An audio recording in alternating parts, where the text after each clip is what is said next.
Why should we be more Christian if being more Christian comes with those things? That was one of the most racist things I've ever heard. Now, so is your argument that Christianity is good, but black people are somehow immune to the goodness of Christianity? I'll grant the argument as long as you grant. I'll grant the argument as long as you'll grant that black people are the problem here and we have to do something about it. Fuck you.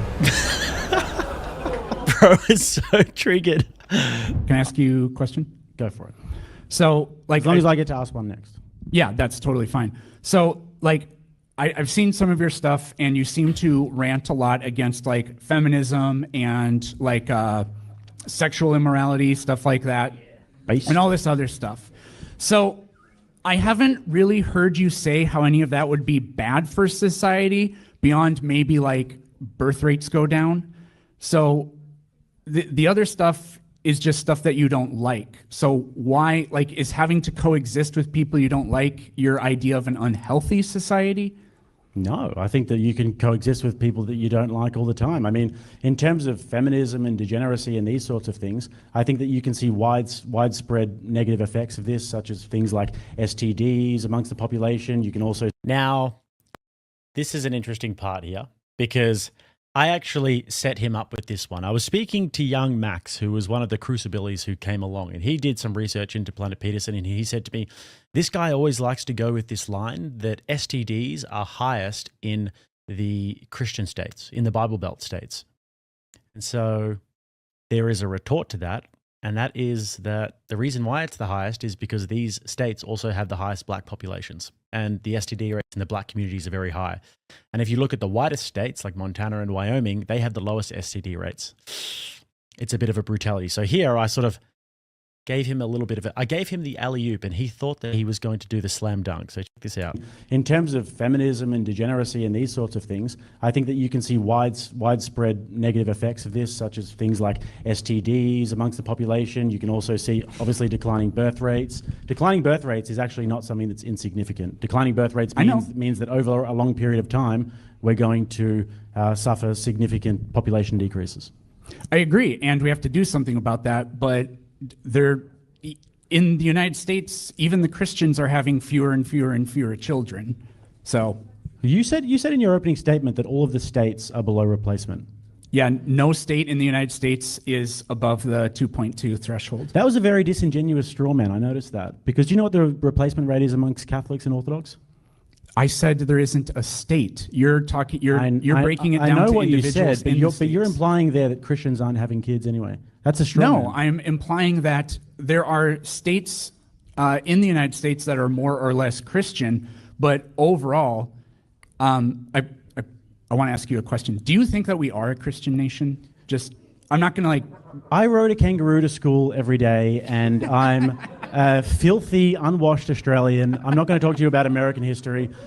He wants to drag me into is America a Christian country debate. So listen, do you know? I just mean like presently. Is that what you think? It's irrelevant to the debate. It's irrelevant to the debate. It's not. Listen, okay. What do you actually know what the birth rates are amongst Catholics and Orthodox? I've looked at the last time I looked at some Pew Research, and they hover between 1.8 and 2.2. 2.2 for Catholics. Yeah. In America. Yeah, and so they're at it, but that's why I wanted to ask, do you think we are a Christian? So even though we have a lot of Christians in this country, it still is not coinciding with positive birth rates. So I don't... if the Christians are above replacement rate, the traditional Christian churches are above replacement rate, but and the secularists are all way below, then who's holding up the ship here? We're largely Christian. So so is your view then, eventually all the secularists are going to die, the population of the country will go down because of that, but then once all the people like me are dead, then the Catholics and whatever will have more babies, and then the population will go back up? Because I don't think that's ideally true. That's not the case. Because your birth rates are also declining. They're presently at replacement, but they've been... Is that a bad thing though, Planet Peterson? Declining. So there's no reason to not think that in 20 years or whatever, when we do these studies again, that Christians won't also be below replacement. You might be right about that. But here's what I would say. I'd say the most positive thing that you can do is to promote family policies. and to promote widespread propaganda about why people should have. Have you ever seen those Instagram reels where the woman's holding one, like a little baby cow in one arm and a baby in the other, and she's on a farmstead and all this sort of stuff? No. You never seen that? No. Well, you should watch it. It's good content. But this is an example of the kind of propaganda. Because what do you see right now? You see Boss Babe. Oh, I'm in Dubai. Blah. But if you had more propaganda aimed towards family policies, then I think this would be a positive thing. And the whole crux of my argument here is not that we're going to just start, turn the lights down low, making love, and doing it right now. You and me, no, definitely not. That's not the crux of my argument. The crux of my argument, if you noticed in my opening statement, is intergenerational human flourishing, which means the promotion of family policies that takes a long time. Look, I may be dead and gone by the time we achieve this, but I'm willing to lay down the seeds right now, that will grow a fruitful tree in the future. The problem that I see with the secularists is it's about my freedom right now, and you clearly don't even care about this problem. About the replacement rate? Yeah. No, I do. What's your prescription to fix it? There are lots of ideas that have been tried. Not a lot of them work, unfortunately. Baby, lock the door and turn the lights down low. That's what I was thinking, but I didn't want to do my own rendition of that song. And put some music on the soft and slow. I was thinking about it, but didn't pull the trigger. But anyways, now we get into prescriptions. He said, well, the birth rate, the Christians aren't having kids either, and neither are the secularists aren't either, but who cares? Well, I care. I care about it, The secular humanists, we care about it. What's your prescription? Well, fortunately, like some other countries, they've tried doing things like, we'll give you like a massive first-time homebuyers discount if you have like a few children or whatever. And it works in the short term, and then it stops working in the long term. Like in Hungary. Yeah, I think they did that. So I don't know. My hope about the way it is. First of all, we have to get the cost of living down, because that helps too. And I wish Christians would speak out more against greed, corruption, and promote austerity. I don't see enough of that in our politics, which is, there's so much Christianity in our politics. So I hope that a positive Christian movement starts to infiltrate and help. So he's talking about austerity, and he's talking about government programs and first home buyers grants, and he's getting towards a prescription. Help us out with that. Can I say, I actually I agree with you that economics is an aspect of it. And I agree with you that a lot of times these sort of family policies where they give first home buyers grants and everything to families, they sort of can flatten the curve. And then in terms of economics, when you look at urbanization around the world, that's when birth rates tend to decline. But I think that the argument that you're making is that this is a cultural problem, that this can't be fixed by throwing money at it. A little bit. So I'll try to make this point quick. What I kind of hope, and it is really just sort of hope, for an issue like that is we'll just get to a point in our society where the just sort of collective conscious of the society, which will penetrate everybody regardless of what you believe in. Yes, hey, you started us down this road. So we're going to penetrate everybody, first of all, and then... And I'm the authoritarian. Far out. And that... Gonna penetrate everybody. Now he's getting to a proper prescription. I'm just hoping the look on your face is priceless. And then I just hope that swings things. So I'll give kind of a weird example, but you know how smoking used to be the most normalized thing in restaurants and airports or whatever? Smoky man bad. If you look at, it's bad for your health.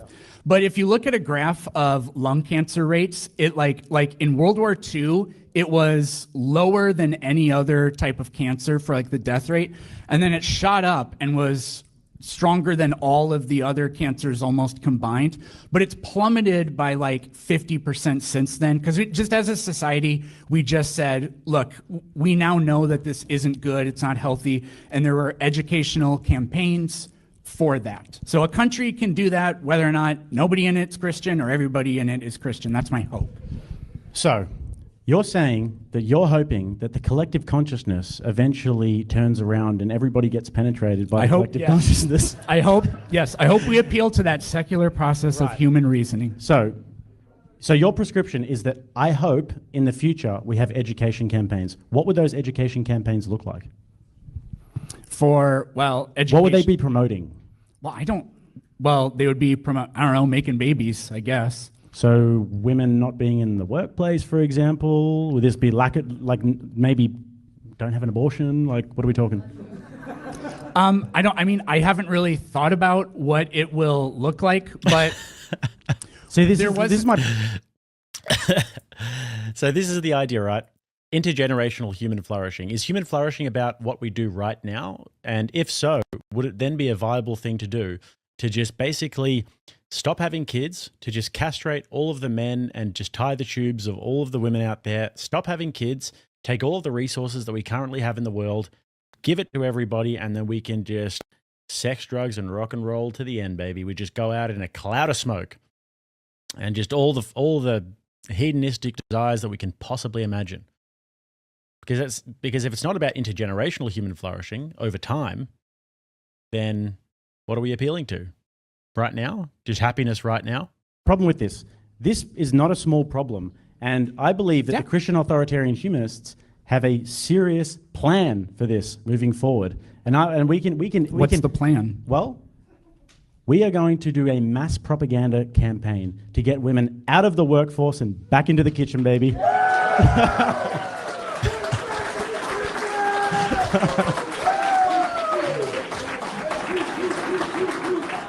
Disincentivizing higher education for, unless it's something that they really need, more into support roles. And we're going to encourage motherhood as not something that's frowned upon or you're just a mum.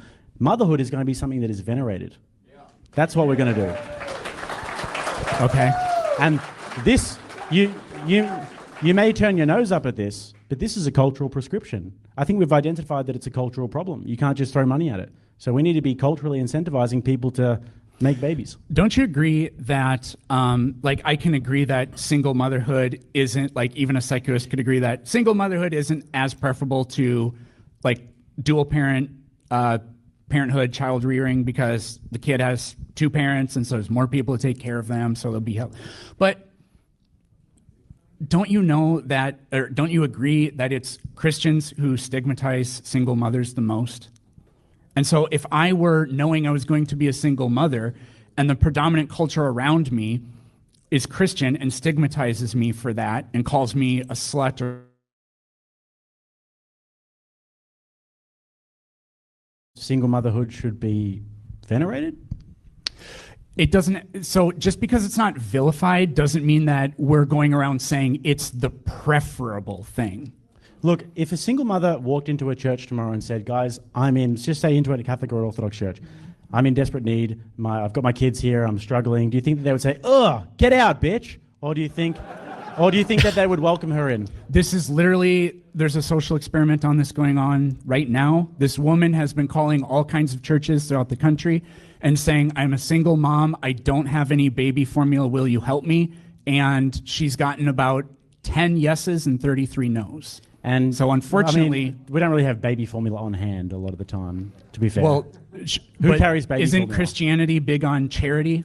Look, they could dip into the collection plate and buy $5 worth of formula to help a baby starve. But a lot of them say, well, you're not a member of our church, so no. Look, if what you're saying really checks out, and if this woman is just a neutral observer and she's just forming this experiment and she has no political bias whatsoever and she's asking in good faith... Her political biases have nothing to do with whether or not the Christians are helping her. Yeah. Well, the idea here is that Christians will stigmatize motherhood, right? Look, they do that. It does happen. I'm not even arguing it's most, but it happens. So in terms of single motherhood, we would acknowledge that it's not the ideal. But if a single mother walks into a church tomorrow, I would bet my bottom dollar that they would welcome her with open arms. Open arms. And we see this all the time. I mean, anybody who's a part of a church knows this. It's like, if a single mother walks in and she's got kids and she's in a situation that's not ideal and she wants to, be be a part of a community and maybe receive some support, whatever that may be, they're going to welcome it. I mean, every church that I've ever been to would welcome them with open arms. And we know this. Secular humanists aren't going to do shit about it. They're going to celebrate. They're going to say, yeah, you go, girl. Single motherhood's the best. You know, at least with the Christians, we'll say, look, yeah, it's not ideal, but you know, you're a human being as well, and you deserve support and help and love. Social experiment, whatever. It's very anecdotal. I will admit that. And I would hope that they would too. I don't have like national numbers or something over this, but that's fine. Like, I don't have a problem. In a secular humanist world, you would have religious freedom. Churches would be able to do whatever it is that they do, the charity work and all that kind of stuff. I did want to say, But the problem is though that the secular world promotes single motherhood. So it doesn't promote it. If you have a giant welfare it doesn't state, promote it promotes it says single motherhood. don't stigmatize it. And you just stigmatized it, I feel like, with that welfare state comment. Yeah, right? it's So a fact. this is an important thing. Christians, like, they give a lot to charity. I looked up some numbers. The total Christian giving I found in the United States was $146 billion. Give yourselves a round of applause. That's very good. However, that's not even 10% of what is paid out in means-tested welfare and assistance programs. And unfortunately, and I just saw it, unfortunately, who is against helping people? Christians. You want to take away welfare that helps people. There's nothing Christian about that. Welfare puts people into slavery. This is an economics argument. Because we think it's worse for them. We think it's worse for people to have a welfare state. Jesus would say, "What's wrong with you?" Relax. So, well, are you in favor of dismantling the welfare state? yeah. What's Christian about that? Listen, Chapter and verse. When you Square this with Matthew 25, where he said, "If you do the least of these, if you do not do the least of these, then you do." Manifesto, but I'll get to it. Maybe I need to add another section in my manifesto. But This is anti-Christian. Matthew 25. Sheep are those who feed the hungry, give drinks to the thirsty, welcome strangers, clothe the naked, care for the sick, and visited prisons. Something that Christians do a lot. More than the secular humanists, that's for sure. based. Now, some of that based, but you just said I'm in favor of taking the way we've structured our society to dole out assistance and get rid of it. Read me the quote about government welfare, about a welfare state. Read you a quote about about welfare? the welfare state. Go. I don't have one off the top of my head. So what you're talking about there but is we individual have charity. it. You're talking about people doing acts of individual charity. We're not talking about an entire state that keeps people indebted and in welfare slavery. That's not what that's talking about here. And I certainly don't mention that in the Christian Humanist Manifesto. If you incentivize single motherhood, as you're saying, don't stigmatize single motherhood. Do you think single motherhood's good or bad, or what do you think? I think for the child, it's preferable to have two parents, and even like I'm a big fan of like extended multi-generational families. My grandparents helped raise me on my dad's side, so my parents didn't have to pay for daycare. Yep, and as societies get more secular and more materialist, this goes down the drain. We don't have intergenerational families anymore. This is something that's rooted in tradition. Sounds like a traditionalist right now. This should be and I had encouraged, right? responsible adults around me, and they were great people, and that was a wonderful thing. But this should be encouraged, right? Yes, but What about- saying, let me ask saying you we're this. not going to call single mothers, or we're not going to stigmatize single motherhood, is not the same thing as saying what we want is for the women to get knocked up and then not have men in their lives. We don't say that what kind you of don't thing. say. What you guys do is you just pussyfoot around the issue, and you will just say, "Oh, well, single motherhood. We shouldn't stigmatize it. Yeah, it's preferable to have two parents in the household, but we shouldn't stigmatize it. There should be no sort of cultural sort of push towards the nuclear family." Like, what's actually the argument there? Is it good? Is it bad? Like, what should we do about single motherhood? Just give them a bunch of state resources? I think in the interim, that's a good idea. I mean, I'm in favor of. What's after the interim? I don't know off the top of my head. Yeah, exactly. See, this is, once again, it gets to the nucleus of the argument again. We're talking about intergenerational human flourishing. We're talking about it over a long time period. And what he's talking about is right now. Well, we hope that they don't feel bad. there shouldn't be any stigmatization of it because, people might feel bad. But if there is a cultural stigma around the idea of single motherhood, because we know the ramifications of that on society, when especially young boys are raised in single mother households, and young women become feminists and everything as well. But if they're raised in single mother households, it generally tends to yield really bad results for people if they don't have two parents in the household. So we're looking at alleviating that problem over a long period of time, whereas they're just looking at making sure that people don't feel bad about it. Like the idea that things couldn't change in the future, and then perhaps we're not relying on some sort of system like that or whatever. I mean, all the jobs are going away in 2 years because of AI anyways. So I don't know what's going to happen. That's speculative. That's speculative. It's literally like already happening. Amazon's announced 140,000 layoffs over the next couple of years. Like, we're in for some pretty uncomfortable things. Yeah, look, and here's again, the problem, and I think that you've demonstrated this time and time again throughout this debate. You're operating on a system of low time preference. So you're operating on a system of what's best right. I think I screwed this part up, that low time preference means what I was going for in terms of long term. I think, but I don't, you guys get what I'm saying though. Now, we don't want the single mothers to feel bad right now. We would rather them feel good and just hand them money in the interim, you say. And everything that you've pretty much said throughout the course of this debate is about like personal feelings in the here and now. What I'm talking about is high time preference. I'm talking about intergenerational human flourishing. Obviously, we need the birth rates for that. We can't just say, well, I hope that, in a few years, everybody sort of collectively changes their mind and then the frickin' AI comes along and makes little babies. I don't know what even your prescription was. There was no prescription there. You're just operating on a low time preference. It doesn't feel good right now. We're not going to do it. In the United States, the most religious states have the highest rate of poverty, the highest rate of obesity, the highest rate of infant mortality, the highest rate of maternal death, the highest rate of STDs, the highest rate of teen pregnancy, are the least educated. It's another straw man position. He's saying the most religious states, but he's not breaking it down into demographics. And have the highest murder That is extremely racist, my friend. Yeah. So that is extremely racist. Why should we be more Christian if being more Christian comes with those things? That was one of the most racist things I've ever heard. Now, if you're so insecure about your own beliefs. Let's take STDs, for example. How about in, what's that state called, the really white state? What's the whitest state? Okay, you guys wanted a himbo moment. There was a himbo moment right now. Okay, what kind of a debate would it be with me if there wasn't a himbo moment? Keep going. Pretty sure it's Wyoming. No. Idaho. Really? No, there's lots of hot white girls there. I can't remember what it's called. I think it starts with a W or something, but it's up north somewhere. No. Montana. Thank you. It's not a W. It's an upside down W. See, he's from Australia, so it was upside down. Sometimes we see things upside down. No. I've heard you say this, Eric, and I looked into it. And if you look at the whitest states in the United States, they have the lowest rates of STDs. So I don't understand this racist dog whistle that is coming from you right now. Yeah, literally, you're the one that said it. You brought it up, my friend. I didn't bring it up. You're just talking here about rates of STD, obesity. This is a massive problem in the black community. A lot of these Bible Belt the states that you're talking about. Hold on a second. That's an interrupt. Don't interrupt me.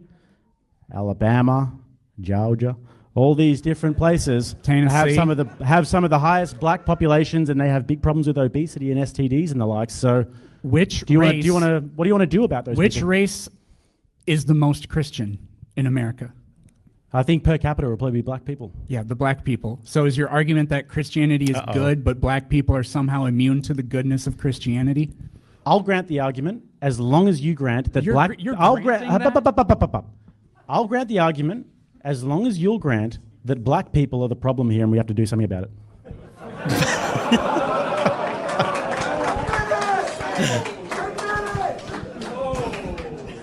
You. Bro is so triggered. Bro is so triggered about it. Fuck you. Relax, Eric.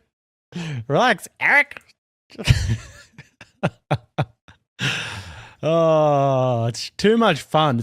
Honestly, it's the most fun that you can have with your clothes on. Really? Jesus Christ. 5 minutes until we go into Q&A. 5 minutes. Listen, I wasn't expecting a racist dog whistle, but we got one. To my black brothers and sisters out there, I would never sort of, come at you guys like just that. did. I would never come at you guys like that. You literally But just did. You were the one pointing out the problems in their communities. You were the one who did that. STDs, abortions, and the likes. STDs, abortion, the vast obesity. majority of them are Christian, so apparently their Christianity is causing this. If only they secularized. Separate it by racial groups and see what happens. If it's a problem. Separate it by religious versus non-religious and see what happens. Yeah, you get a lot of So STDs. the Christianity. Actually, no. If you separate promiscuity and STDs and abortion and obesity and these things, the secularists are going to be way higher. Secularists are going to have way more abortions than Christians. The secularists are going to be way more promiscuous. They're going to have more STDs. But what he was doing was making essentially a racial argument, because you're saying if you actually dig into what he said there was that these states have the highest rates of X, Y, and Z, and this is because of these states have the highest black communities. But if you separate, Christians have way less abortions than secularists. Christians have way less STD rates than secularists. In fact, you look at you can break down the demographics of this. So yeah, he's just wrong about that. Is what's causing it, therefore. Yeah. But anyways, once again, if you looked at the STD rates in Christians alone and not just in states, similarly like you actually did before in your opening statement about the states, you would probably find it's different. You said in your opening statement that the birth rate, well, I mean, I've got the facts for this one. Go ahead. You said in your opening statement that the birth rates are all below replacement in the states, but then we find out that amongst religious communities they're a little bit higher. They have been declining. We live in the middle of history, not the end of history. Well, that's actually your idea, Francis Fukuyama, the end of history and democracy and that. That's I don't actually even your. know who that is. Yeah, well, maybe you It's should. not read my it. guy. Yeah, well, anyways, this is about democracy and liberal world order. It's the end of history. This is your people who say these sorts of things, that we live in the end of history. But anyways, can a woman take a shit in a jar and send it to a man to eat it in your worldview? You can do what we like. Murder is illegal. You can murder somebody. No. Is it legal? I know. So you would. You'd get arrested for terrorism, because that would probably be classified like as a biological weapon. That sounds authoritarian. He's going to use the force of the state to stop people from doing the things that they enjoy. Such an authoritarian argument. If he orders it online, what about a fart in a jar? A what? A fart in a jar. Can they fart in a jar, cover it up, send it for profit? I have no idea. I wouldn't support it. What if God told him to do it? Would it be wrong? Well, you'd have to give me a proper hypothetical, because that's not within God's nature So to there's fart in this a jar. thing called God. God doesn't fart. And it told him to do it. See, when you debated Craig on this, you Neither do women, by refused the to way. run away from it because you pretend to have an objective ethic, but your ethic is just, if God says so, then it's fine. So if God told you to kill a baby, would it be wrong? It's an impossible hypothetical. Has God killed babies before? No. Okay, so if you're just lying, then are we at Q&A time? I was about to say, with that, we're going to pull out a little early. But the fertility rates, if you do that...